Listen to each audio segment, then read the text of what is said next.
water bottle out. Thank you for accommodating the schedule change too. Not a problem. The president gets to bump, right? Yeah. That is his prerogative. If it were anybody else, I don't know. Yeah, if it anybody else, it wouldn't have happened. Good afternoon, everyone. Welcome to the endorsement interview for Congressional District 1. It's a pleasure to have both of you here with us. Thank you. We have about half an hour to talk about your track record and your candidacy, and it is not a debate. And we don't offer equal time, which means we may focus in on one question individually for a person and go after that for a few minutes, and that may mean that one of you speaks more than the other. You are welcome to politely disagree with one another, even though it's not a debate. You are more than welcome to talk to each other. That's perfectly fine. The goal here in the next 30 minutes is to figure out who our newspaper is going to endorse in this cycle. So that's where we'll be focusing our... Okay, remind me your name again. My name is Aaron Mesh. I'm the news editor. Right. I'm Sophie. I'm a reporter. Aaron and Sophie. Okay, thanks. Brian, we can go ahead and start the video. Oh, I'm sorry, wait, you. Oh, wow. We're already filming. Terrific. In that case, Congresswoman, would you be willing to open us up by telling us a little bit about yourself and your track record and why you're running for re-election? Sure. Well, thank you for the opportunity to be here with you today. I'm Suzanne Bonamici. I'm honored to represent the 1st Congressional District. A little bit about me. I'm passionate about public education.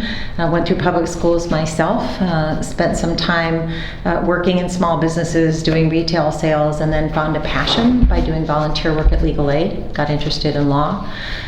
Went first to community college in Eugene, then college and law school, all on my own. My family wasn't in a position to help me at the time.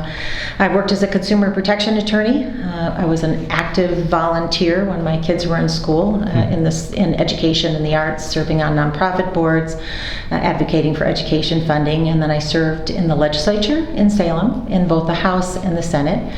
10 years ago was honored to be elected to the 1st Congressional District, which I have represented since. And did you ask me why I'm running for re-election? Sure, yes. I'm running to continue the work that I've started. I approach my work by listening to my constituents, coming up with solutions to address the issues they raise, issues of concern. And I've developed a background and a reputation as a principled, hardworking leader who gets things done. And I'm proud of that record, but there is still work to do to represent the needs here in Northwest Oregon, and I would be honored to earn your endorsement again and look forward to the conversation today. Great. Tell us about yourself. Yeah, so I'm Scott Phillips. I'm running again for Congressional District 1, and I really have two backgrounds, two careers that I've had. One is as a Peace Corps volunteer and staffer, so I was a volunteer in Africa, and then a staffer at headquarters in DC, where I helped run programs in Asia, and had a small role in helping set up the original programs for Ukraine and the Baltics and Armenia. This is all about community development, ag extension, learning to listen to communities. I called it my master's in reality, and I tell people when I'm talking through, I'm pretty down to earth. I'm someone who can jump in the mud and show you how to plant rice in a swamp. Sure. So that was the first career. The second career was in IT consulting for 22, 23 years.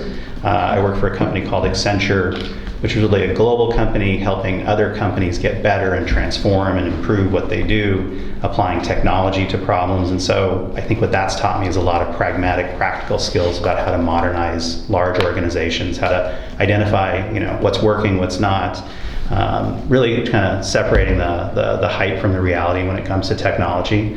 And so it's the combination of those two that I think makes me a little bit unique. I think I'm pretty pragmatic in terms of solving problems and focusing on issues. I learned to, the skills are all about listening to communities and then applying problems. And what I did in terms of Accenture was, I wasn't the general commanding from below. I was more of the colonel with a small team working horizontally. Instead of command, it's all about persuasion and trying to get people to make progress. So that's really what I'm bringing to the table. I live in Portland. I'm also a husband and a father of 2 teenagers in public school. So pretty grounded in terms of those kind of things. Great. Have you run for office before? I have not. This is the first run. Why start with Congress? It's a great question. I think here in Oregon, I think the issues at the level in Congress are ones that resonate for me more. As I looked at it, I think that was really the primary reason.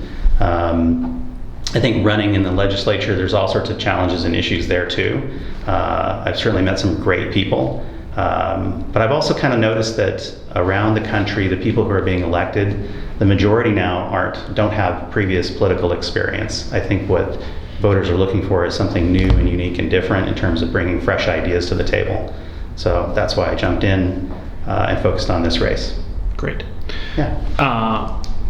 Representative, since the last time we spoke 2 years ago, can you walk us through what you've accomplished in DC? Oh, it's been a challenging couple of years, obviously. Sure. One of the things We'll grade on a curve, but yes, definitely. It's been challenging for everyone, but disproportionately for certain communities. A couple of major accomplishments that were collective accomplishments were the American Rescue Plan Act.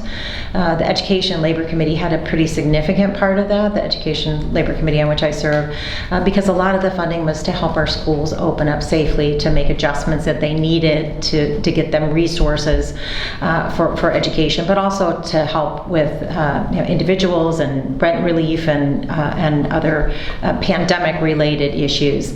The other major accomplishment was the bipartisan infrastructure bill, the Infrastructure Investment and Jobs Act, which the president came to talk about yesterday, and had a significant role in that too, in getting that over the finish line. Was very proud of that work. I preferred the House bill, I must say, and the provisions in the Build Back Better Act, which I helped with, and that's still, I say, pending in the Senate, but the Infrastructure and Jobs Act was significant.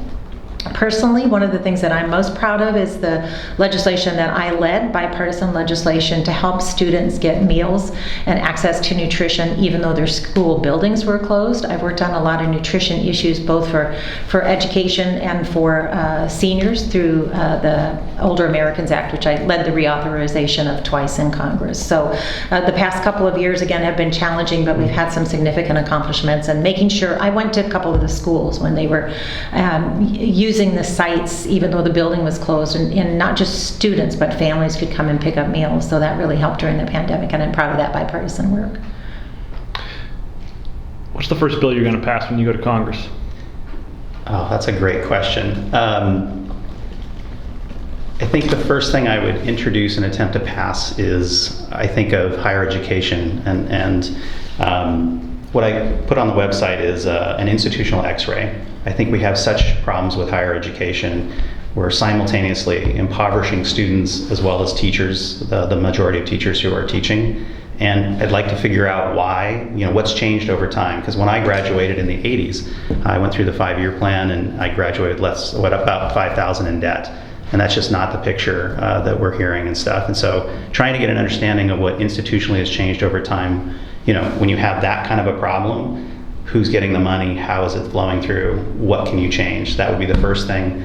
The second thing I would focus on is I think I would be pushing on student loans, zero interest, principal only payment plans. We're getting closer and closer to that, but it's sort of the reflection of the fact that when I went through, it was very fair what people were charged for a college education, and it was subsidized to that extent, and today it's not, and what people are being indebted with is not very fair. And so at least let's not add usury and profiteering on top of it, right?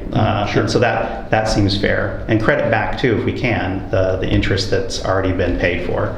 And that number will be smaller depending on what people have paid, but that's one that I've tested in reaching out, and people who have paid already don't find that terribly unfair, and people who are facing payments feel like that's fair as well. So, cutting to the chase a little, at the risk of being overly confrontational, you're running for a seat that's currently occupied. There's at least one uncontested seat for Congress this time around in Oregon. Yeah. Why do you think she shouldn't return to DC? So I think, that's, I feel like part of what a primary is for is to bring in new ideas. I'm frankly an underdog in this contest in terms of what resources I can bring to the table, but I actually think whether you win or lose, the higher calling is to try and get ideas introduced and brought to the table, and and try and bring something unique and original. And if you do your job well, even if you lose, you make the candidate who wins better, right? So yes, I am trying to take her job, but Sure, but it and I sounds like think you actually there's- want her to co-opt your ideas at some point. Yeah, I think that's part of what the benefit of. I mean, we're not in Putin's America. We're in the United States, and No, fair. you run the primary. I've had people say, "Why would you even do that?" And I think the point is to bring in new ideas and try. So I'm you're- also trying to win. No, I understand, but you're hoping, that's sort of the you're honorable hoping that reason why. the ideas that catch fire are the zero interest on the student loans. Those are a couple of them. I'm looking at larger. So I mean, there's a larger sort of way that I approach things. I would say there's like 3 buckets, and I have ideas in all of them. One is reboot the basics. Like I actually thought when I came in, the narrative in terms of what I was bringing was how to bring jobs of the future, because that's where I've been. In a very practical way, creating jobs and pathways, and working with teams, and understanding how to bring those jobs to Oregon. And I didn't have a lot of the big bucks, so I just started walking neighborhoods. I'm up to like 415 miles of walking, which is sort of the poor man's version of campaigning, right? And I think really what happened really fast, I walked East Portland and West Portland, and people were a little less interested in the high-tech jobs of the future and more interested, can you solve homelessness? And so the other idea that I'd like to get a little bit of a spotlight on, and it's been a challenge, is when I got challenged to do that, I was looking around at what's going on, and I pitched the idea of transitional dorm housing, like college-style dorm housing. And maybe we don't need that. Maybe there's enough money flooding through with the metro tax and the $250 million per year. But when I look at the problem and I look at what I'm seeing on the street, I feel like we need to get people inside someplace where it's safe, secure, they have privacy and a lockable door. We need to scale that very, very fast. A dorm style, like in a college style dorm, would actually be pretty effective, because you could have people like what I did as a resident advisor on the floor who could help moderate and help people. It's not just dumping them into a building and walking away, but you could have services inside the building, you could have a cafeteria, et cetera. Sure. And so that's another idea. I mean, I've got more than a few. Understood. I know Yeah. it's not a debate, can I follow up on the especially on the higher ed issues? We have similar backgrounds in terms of both graduating from college in the 80s, except mine was 7 years because 4 years of college and 3 years of law school, and had a manageable amount of debt as well. But what Scott was talking about are all issues that I've been working on the higher education committee, and I've been on the subcommittee on the education committee on the subcommittee on higher education. The 0% interest rate, we've tried again and again and again, but you have to have a pay for it, because I agree that people should not be paying interest. I've been working on, for example, reform of the work study program, on increasing Pell Grants, on support programs like Gear Up and TRIO, which are retention programs, all in the area of higher education. And I agree that we need to make higher education more affordable and accessible. I don't think they're necessarily new ideas. They're important, to be sure. Can I ask about an idea that seems like it is somewhat new? The Yeah. semiconductor manufacturing in Oregon. That seems like a large tenet of your platform. Can you explain that a little bit more? And then also, I think it says 100K high-paying IA cloud-related jobs in Oregon. Yeah, Can you talk about that vision a little bit? Yeah, so there are 2 separate things. In the semiconductor space, so I'm a software guy, that's hardware.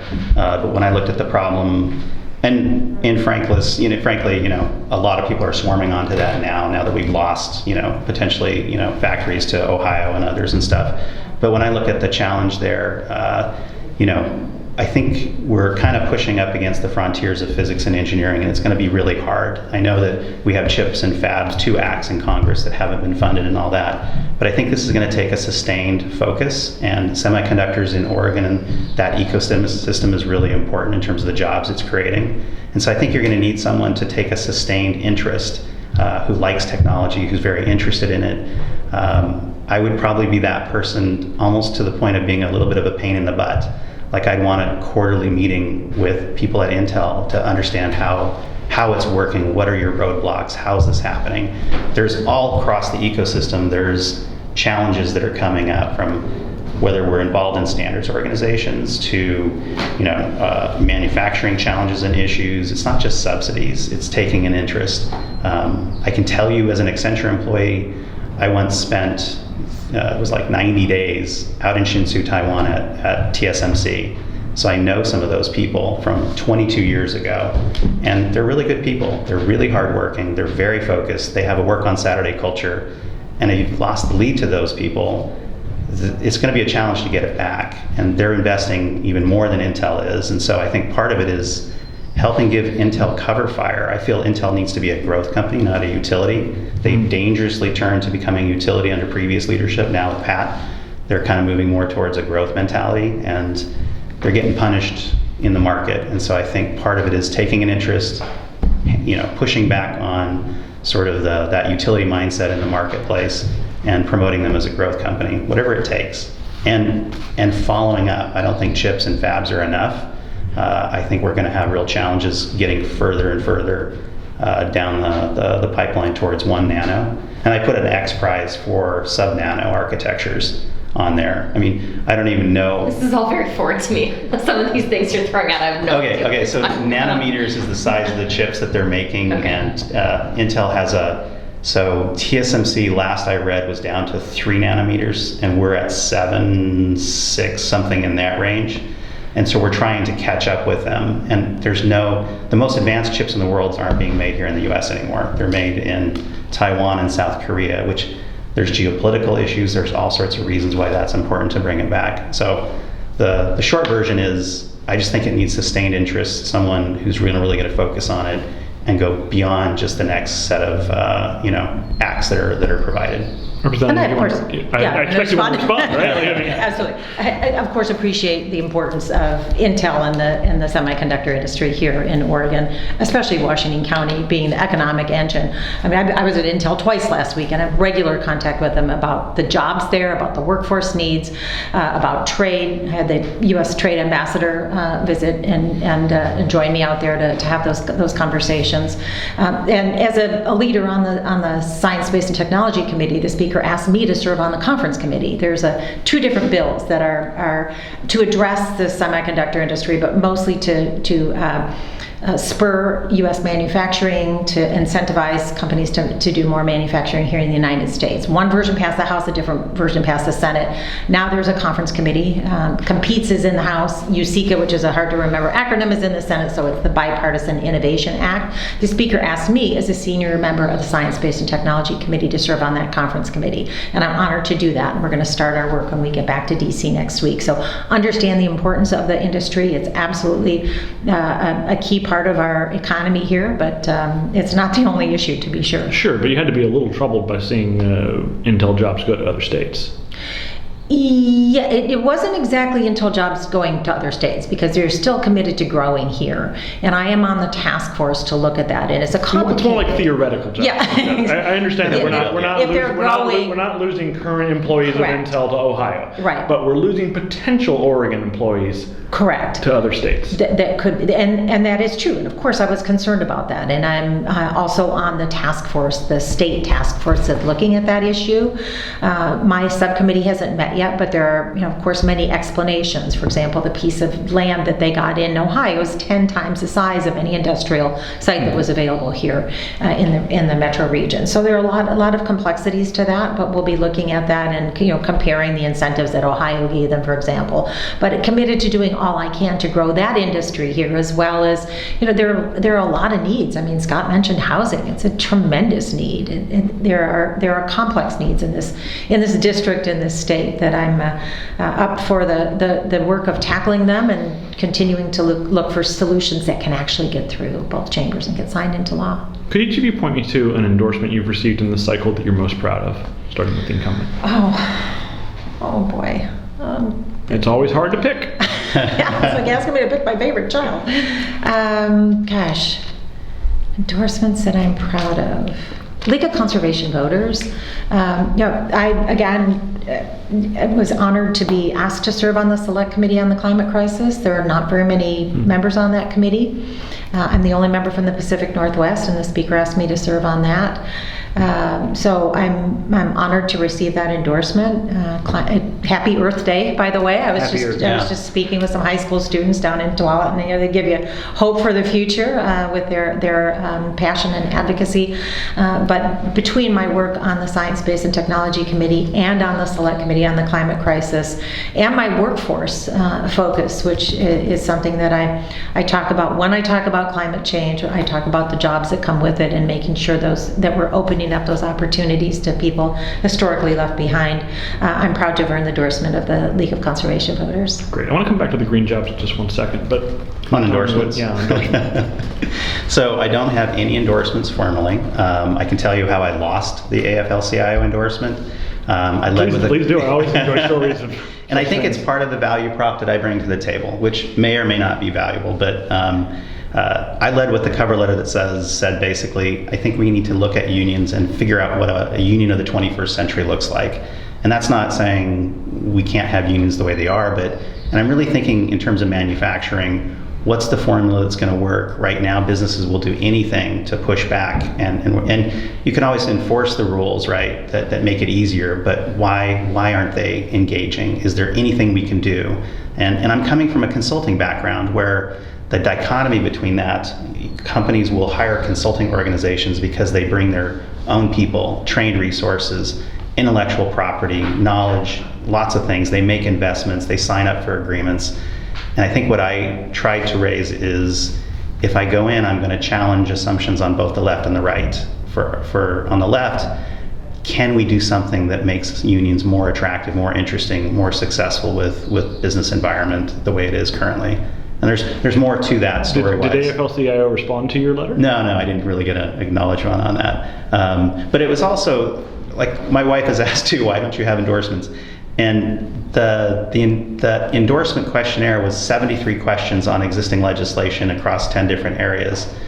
And so I couldn't, in honest fairness, say yes to all those because I have questions about all of them. So it may not just be the cover letter saying we need to reinvent unions and think about how to make them stronger, better, but also maybe add different capabilities and skills that maybe even come with public funding.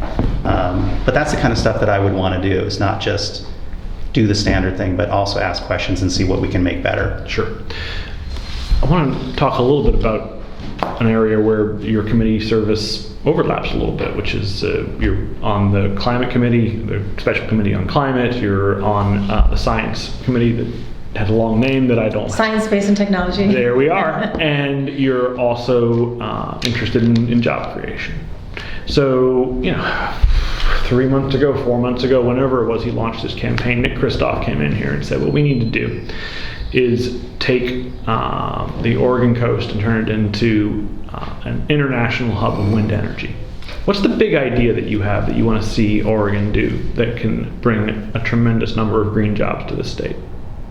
Well, the climate action, thank you for the question, Aaron. The climate action plan sets out, it's a comprehensive science-based climate action plan.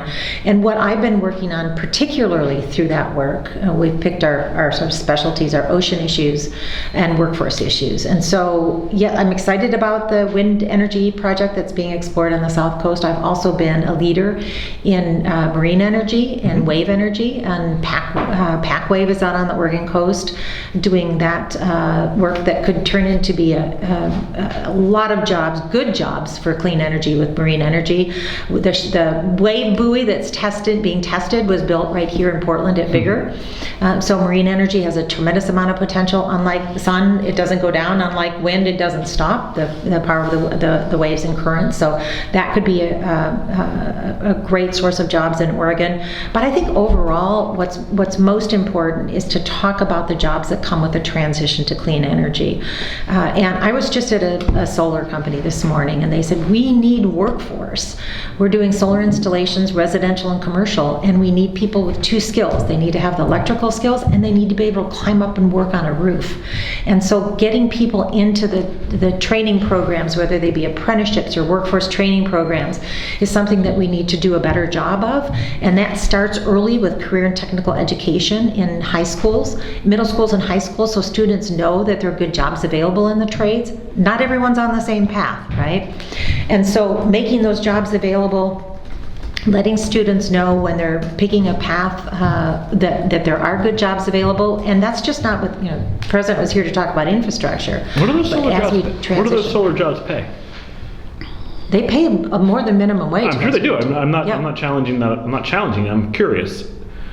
Well, I think it depends on, you mean the installers? Yeah, I'm just curious. I'm not What sure. kinda- I'm not sure what they pay, Okay. but I'm sure they're very competitive wages because there's a lot of demand. Same with electricians, and people in the trades are making a good living wage. And- No, I'm sure. I know HVAC installers make like 5 times what I make. So I'm just actually curious, Yeah. like what kind of. I'm not sure because I think it depends on the project and the company, but very good jobs, and they're projecting. We're going to do this project in 22 or in 23 because they need that workforce, and that's something that I hear about on a regular basis.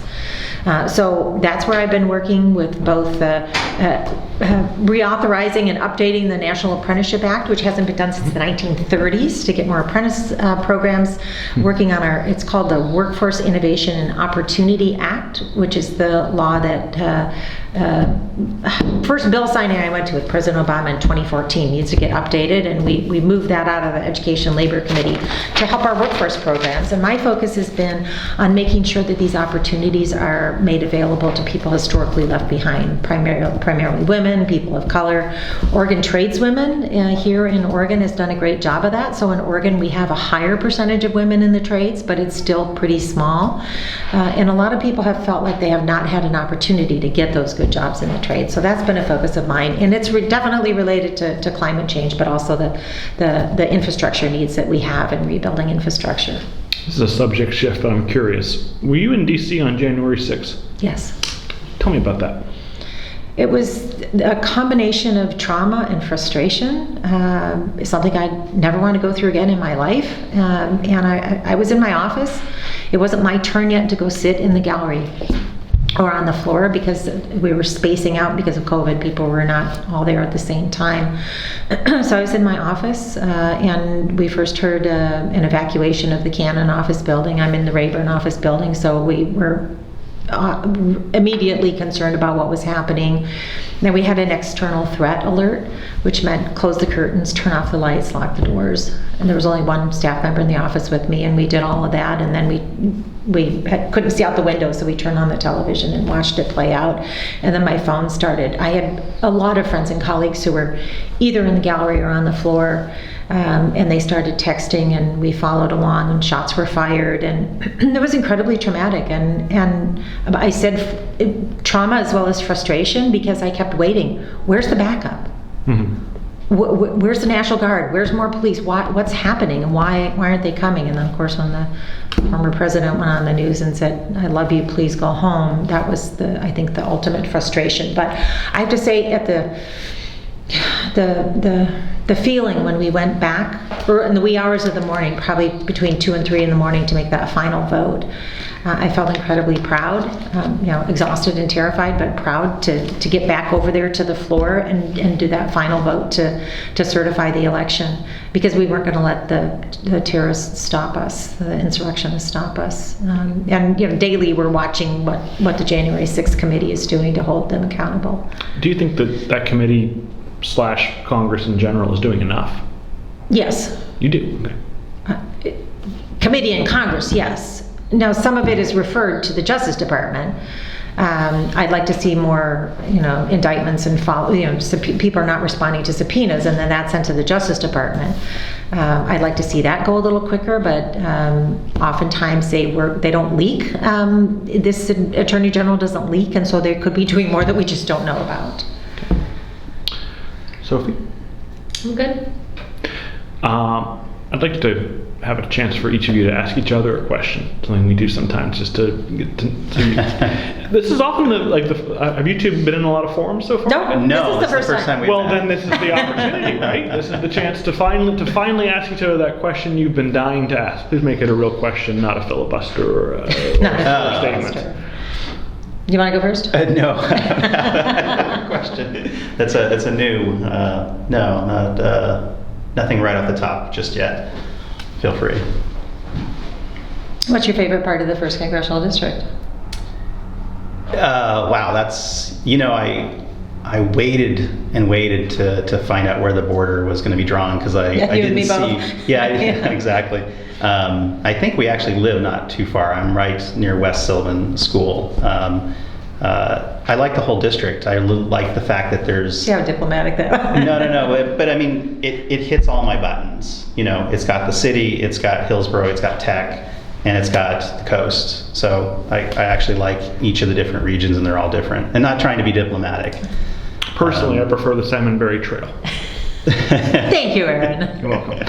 Our fun question for this cycle, and we try to ask a fun question every cycle to get to know people and to get a little personality. Some years it's been like, what tattoo would you get if you could get a tattoo? What was your first concert? I believe one year we asked something like, how many times have you smoked marijuana? This time around it's a simpler question, but a little more timely, which is not that simple. It turns out it's hard to explain every time. The pandemic is obviously not over, but we are returning to something that looks like normal life for a lot of us. Was there a moment of joy in the past few months when you felt like we were getting back to normal, an experience you had, whether it was going to a concert or walking in the park or sending your kids back to school? Was there a moment that you felt like I felt My that kids are joy? grown-ups. Yeah, I know. But Oh, I have to think about you can still that. walk them to school if you want. You want to do that one first? Yeah, I'll do that one. I'm going to twist the question a little bit. There, just the moment that was the most memorable for me, because my wife is Czech, and so half the family's in Europe and stuff, and so we were actually overseas in July and August. And the moment of joy was being able to get back to the U.S. because just before we were planning to fly, they dropped in the new requirements. You had to be tested, and and we were literally flying in the day before school started. And so I think our moment of joy was, we actually had to jump through a whole bunch of hoops at the last minute, and there was a great deal of uncertainty around the testing. But we got back and stuff, and it all worked out. And it there was a moment of seeing how easy it is to get a test in Europe versus where we were at that point, and how much it's improved since then. So I guess a moment of relief, the moment of joy, I'm not quite sure. I think when we went back to school, just they were back in school and stuff, and that was a little bit further back, even though the pandemic wasn't over. Well, I wouldn't say it's a joyous moment, but we were finally able to do a memorial service for my mother-in-law that was planned for March of 2020 and had the whole family together. So that wasn't, it wasn't joyful, but it was meaningful. That's a good answer. And I also think now my staff is starting to come back into the district office and in the office in DC. And it has been really tough to, I remember when Zoom was just a song by the Commodores, but now I've had staff members who haven't met each other until just recently. And my new legislative director came out to Oregon and got to meet the Oregon team. And so that contact, that, having real conversations with people has really made a difference. I'll have to say I'm not looking forward to getting back on the plane on Tuesday to go back to DC. Now that they've removed the mask mandate, I'm going to have mine on for sure. But the light's at the end of the tunnel, but the tunnel keeps getting a little longer. Yeah. Can I get your ages, please? 67. 57. Thank you so much to both of you. Thank you. Thank you, Aaron. Thank you, Sophie.